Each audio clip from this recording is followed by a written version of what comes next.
Good morning, everyone. I myself is Monosar from Swami Vivekananda Inter College, Gagakar, Thanda, Sant Kabir Nagar. Dear friends, today we are doing syntax part 4. And we have released 3 videos related to syntax, and today we are to read syntax part 4. Our first question is,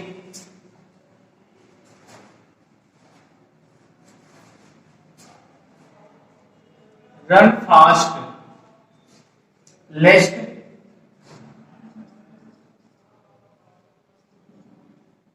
use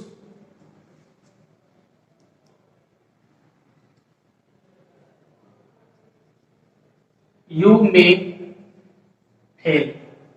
आपका ये question यहाँ पे है, run fast लेस्ट you may fail.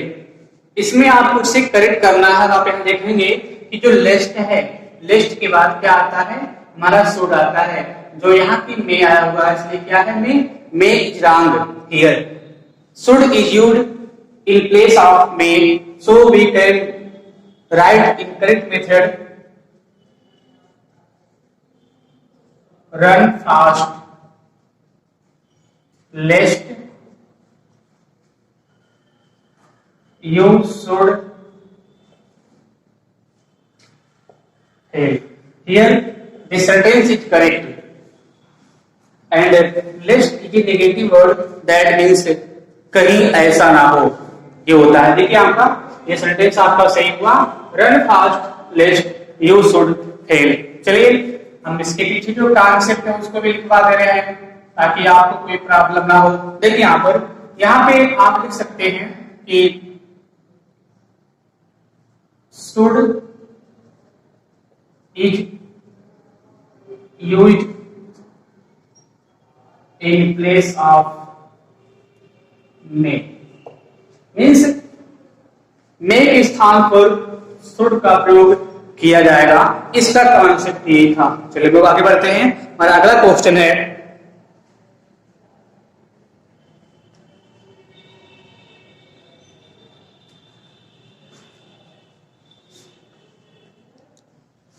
कि हमारा अगला question है, I am fond of to play cricket. अब आप देखेंगे इसको करेक्ट करेंगे तो देखेंगे आप, ये जो फॉन्ड ऑफ है, फॉन्ड ऑफ पे क्वेश्चन है और ऑफ के बाद जो वर्ब आती है वो जिरंड में आती है, यानी जिरंड के रूप में हम यूज करेंगे। हमारा नॉन फाइनाइट वर्ब है ये इंफिनिटिव है टू प्ले, इसके जगह को हम क्या करेंगे, प्ले को जिरंड में हम लोग कन्वर्ट करेंगे। चलिए तब ये सेंटेंस सही हो जाएगा। I am fond of playing cricket। Sentence तो सही हो गया, लेकिन इसके कॉन्सेप्ट क्या होंगे, इसके कॉन्सेप्ट को हम लोग देखते हैं। तो देखेंगे आप, subject plus is are and was were plus of plus V1 plus ING plus कोई ना कोई यहाँ पर क्या होगा, नाउन आएगा। देखिए यहाँ पर क्या हो गया, ये subject is are and was were plus of plus V1 plus ING plus noun. देखिए यहाँ पर ये क्या था, I am fond of playing. देखिए V1 प्लस ING यहाँ यूज हुआ है और क्रिकेट क्या हुआ, एज ए नाउन, है ना। तो सेंटेंस क्या हुआ, ये सेंटेंस हियर करेक्ट है। चलिए हम लोग अगले क्वेश्चन को पढ़ते हैं।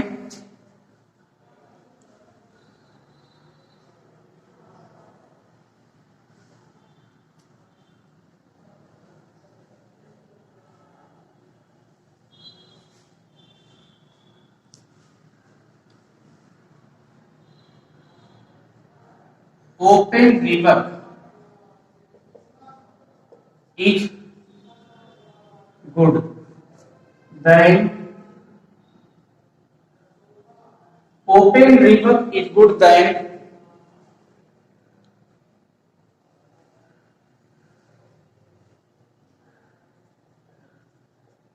Then secret love.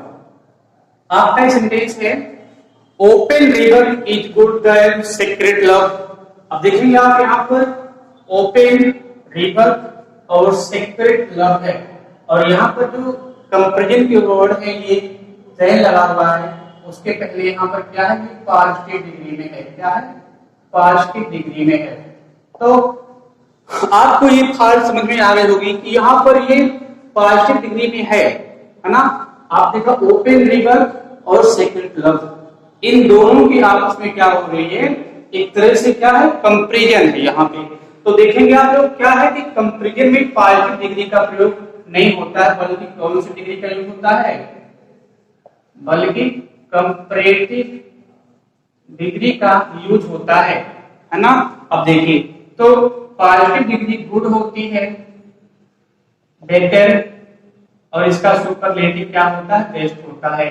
तो जब दो चीजों का आपस में कंपेयर होते हैं तो हमें जो कंपैरेटिव डिग्री होती है उसका यूज होता है, अर्थात जहां पर गुड है वहां पर क्या हो जाएगा, बेटर हो जाएगा, and that sentence is correct. चलिए देखते हैं हम लोग इसको करेक्ट करते हैं।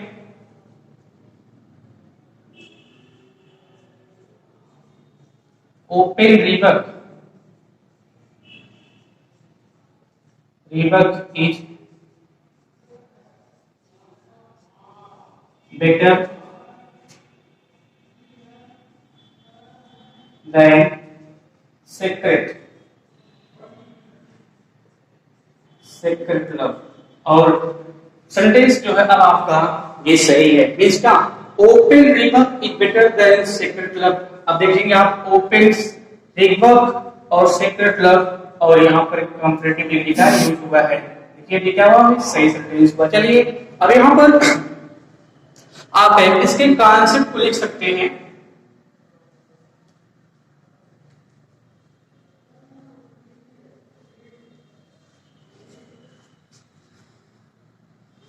देखिए अगर इसके कॉन्सेप्ट को आप लिखेंगे तो ऐसे लिखेंगे, concept when two things are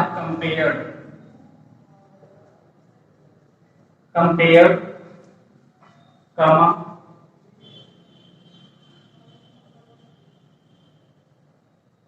comparative degree is used।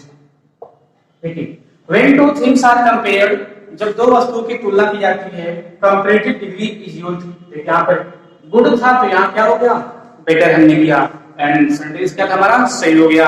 तो वह open river is better than secret love. चलिए हम लोग आगे बढ़ते हैं।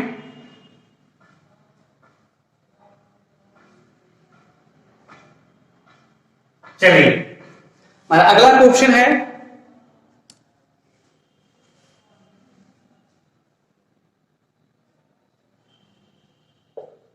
Prevention is good than cure. अब यहां देखिए prevention is good than cure, यहां पर प्रिवेंशन और यहां पर क्योर, यहां भी क्या हो रहा है, यहां पे कंपैरिजन हो रहे हैं।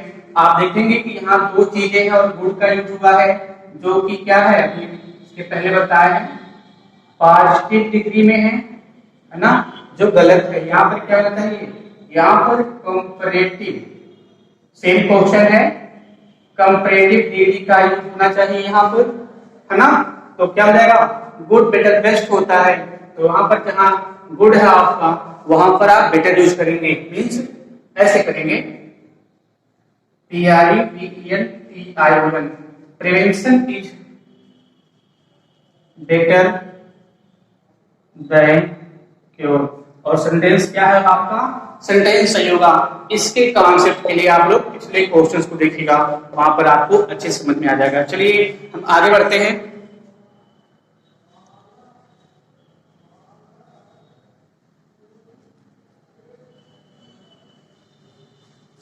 चलिए हमारा अगला क्वेश्चन है, I will not go until you do not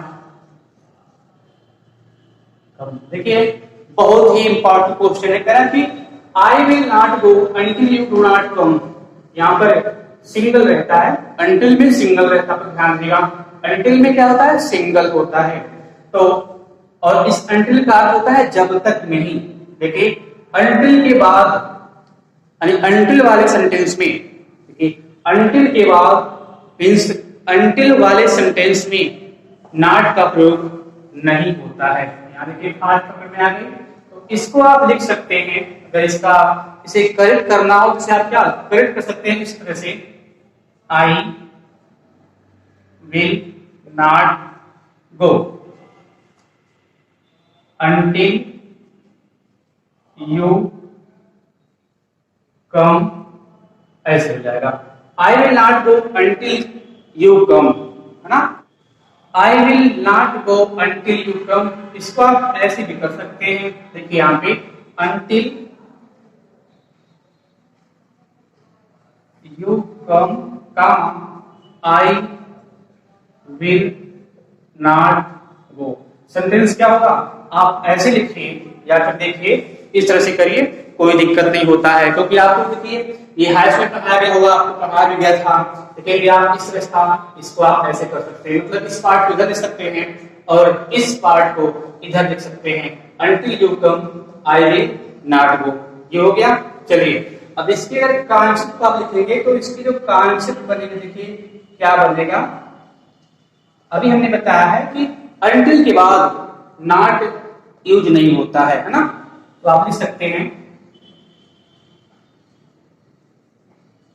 after until, इसकी हिंदी होती है जब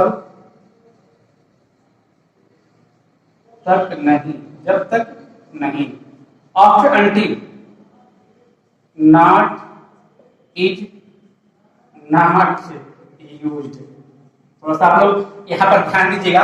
देखिए आफ्टर अंटिल जब तक नहीं, नॉट इज नॉट यूज। कह रहा कि अंटिल के बाद not is not use, not का प्रयोग नहीं किया जाता है। देखिए यहाँ पर दो नॉट है, इसलिए थोड़ा आपको ध्यान दीजिएगा। कह रहा है आफ्टर अंटिल जब तक नहीं, not is not use, until के बाद नॉट का प्रयोग नहीं होता है, क्योंकि अंटिल का अर्थ ही होता है जब तक नहीं। क्लियर है ना। और आप लोग इस नॉट में जाकर के उलझेगा नहीं, वो क्या कर रहा है, अच्छे से पढ़िएगा और समझ में आएगा तो कमेंट करके बताएगा।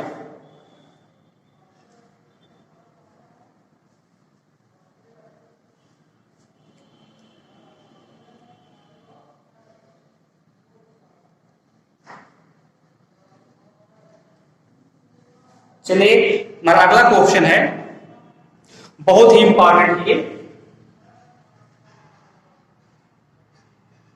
One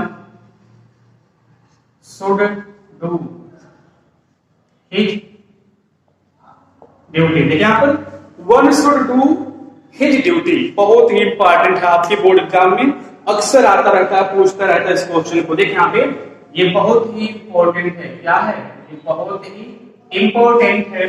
आप देखेंगे जो वन है क्या है, इंडिफरेंट प्रोनाउन है आपका, है ना। और इंडिफरेंट प्रोनाउन है तो यहाँ पार्ट देखिए इज में है ना। देखिए पहले इसे हम करते हैं करेक्ट और फिर इसके समझते हैं कॉन्सेप्ट को। देखिए वन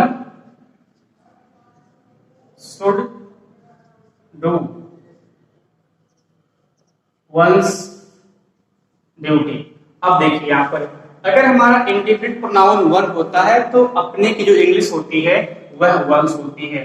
आप ऐसे भी कर सकते हैं कि अगर वन इंडिफरेंट प्रोनाउन बनता है सब्जेक्ट तो पजेसिव एडजेक्टिव के रूप में वंस का यूज हम लोग करते हैं। इसका कॉन्सेप्ट ये होता है, ठीक है ना।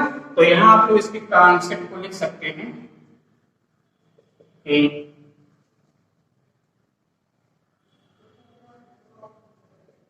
After one as a subject, after one as subject यानी वन के बाद एक कर्ता के रूप में, है ना। वंस इज यूज एज पैजेसिव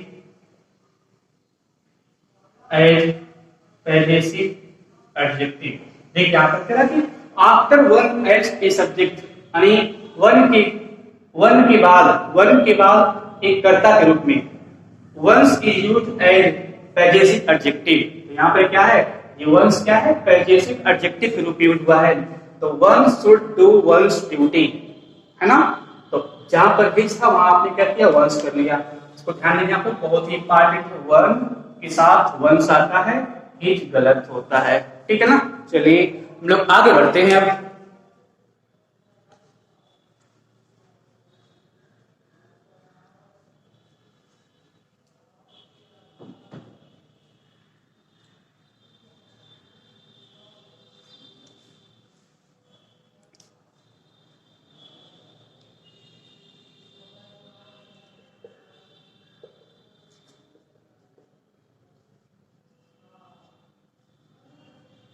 देखिए यहाँ पर क्वेश्चन हमारा है, he is ill from fever.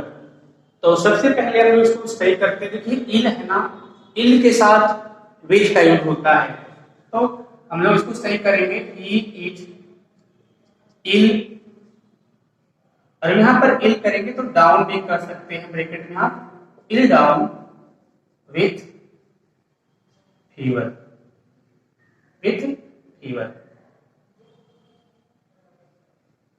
देखिए यहां पर अब क्या हुआ, WITH, he is ill down with fever. चलिए इसके हम लोग समझते हैं कॉन्सेप्ट को, कि इसका कॉन्सेप्ट क्या होता है। आप देखिए यहां पर इल के साथ with fever, ill with fever करते हैं, और यहां पर अगला होता हमारा सफर फ्रॉम फीवर। इसको ध्यान देंगे आप लोग, ठीक है ना। देखिए ill with fever, he is ill with fever, सही हुआ। अगर he is suffer, he is suffering from fever, suffer है तो फ्रॉम करेंगे, इल है तो विथ करेंगे। इसका यही कॉन्सेप्ट था। आई होप ये समझ में आपको आया होगा। चलिए हम लोग आगे बढ़ते हैं।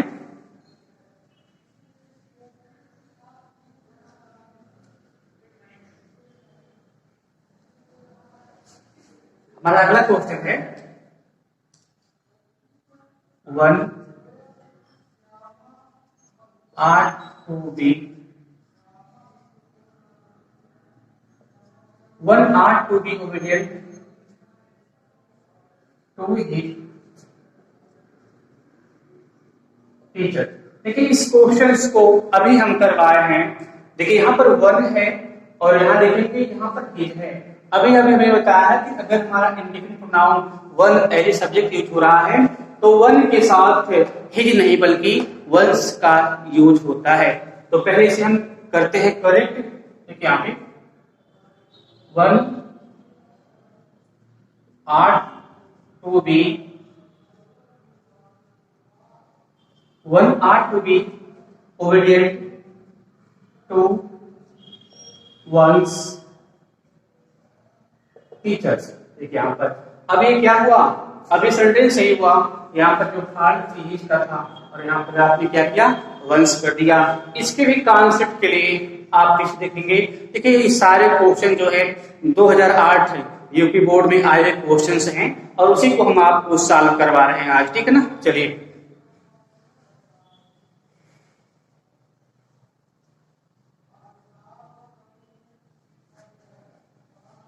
हमारा अगला क्वेश्चन है,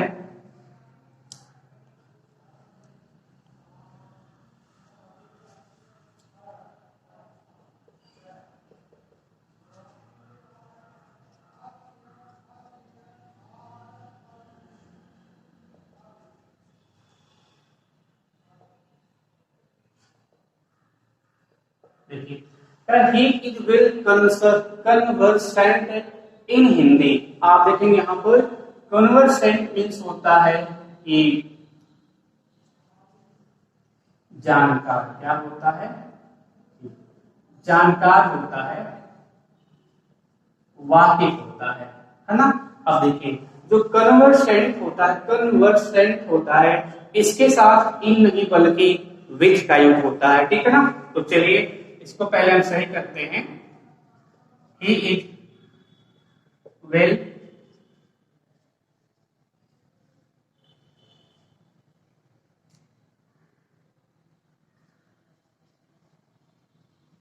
कन्वर्सेंट विथ हिंदी। देखिए यहाँ पर हिंदी। अब इसका जो कॉन्सेप्ट बनेगा कि which is use with conversant. इसके अगर आप लिखेंगे कॉन्सेप्ट को तो आप लिख सकते हैं क्या, अपने समझने के लिए कि विथ इज यूज विथ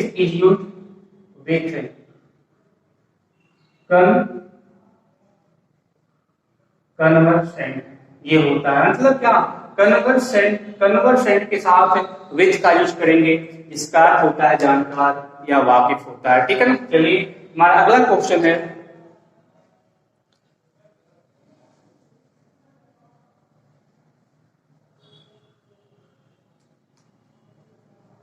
चलिए हमारा अगला क्वेश्चन है,